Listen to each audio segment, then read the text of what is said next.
Most of us follow a very specific cultural script. At a certain point in adulthood, you are expected to sign for a 30-year mortgage. The common advice is that renting is the equivalent of throwing money away, and that homeownership is the only responsible way to build wealth. However, the math often suggests otherwise. Buying a house only provides a financial advantage if the buyer meets a specific set of baseline criteria that most people today do not actually meet. Look at this chart mapping societal pressure against liquid wealth. Notice this specific quadrant. This point represents a precarious position, where cash reserves are at their lowest just as the pressure to commit to long-term debt is at its peak. Whether that purchase builds your wealth or drains it depends on 5 distinct conditions. You don't necessarily need to meet all of them, but you must meet at least one.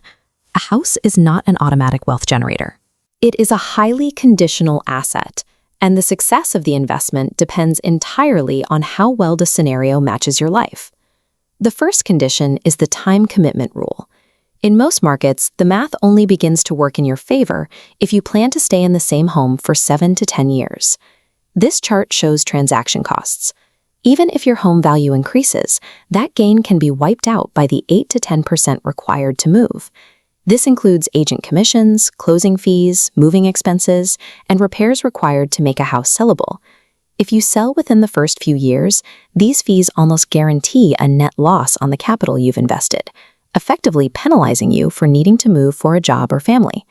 If you aren't sure where you'll be in a decade, the second condition focuses on behavior rather than math, the saving discipline test. On the left, money often disappears into small daily purchases. On the right, that same income is diverted toward home equity. A mortgage payment is non-negotiable. For those struggling to save, this rigid structure acts as forced savings accumulating over decades. The trade-off is that the return on this locked capital is often modest, frequently only keeping pace with inflation over time. For those without geographic stability or natural saving habits, these conditions act as defensive guardrails, preventing income from simply evaporating without any long-term asset to show for it. The third condition is an offensive strategy for buyers without a large amount of initial capital. It's often called house hacking. This involves purchasing a multi-unit property or a home with a rentable suite, where you live in one part and rent out the rest. This pipeline shows the impact on your overhead. Rent from tenants flows in to cover the mortgage, reducing your personal housing expense towards zero. This covers the mortgage cost, generating equity while your salary remains available for other investments. This strategy requires a trade-off in privacy.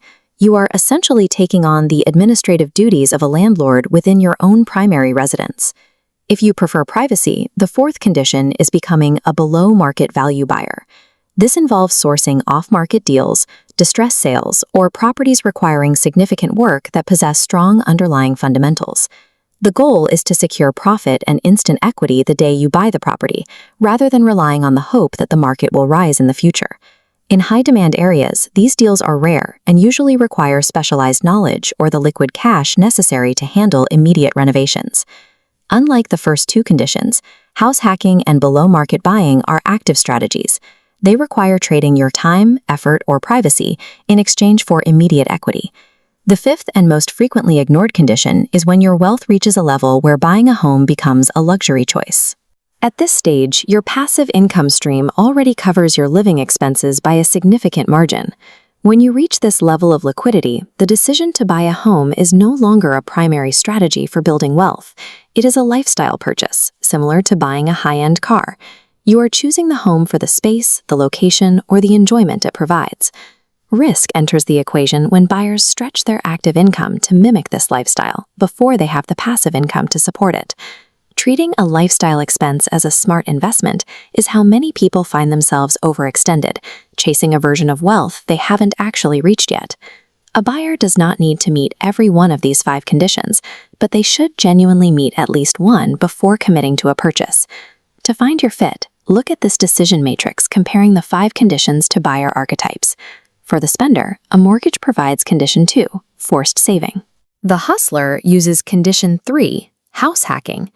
But for the nomad prioritizing mobility, none of these conditions apply. If you find yourself in that position where none of these 5 conditions match your current life, it's worth reconsidering the pressure to buy. Renting is a valid way to preserve your liquid capital and maintain the flexibility you need to move when opportunities arise. Entering the market only when you match these criteria preserves your capital and your ability to adapt to what your career or life requires. Waiting for that alignment is a clear tactical choice.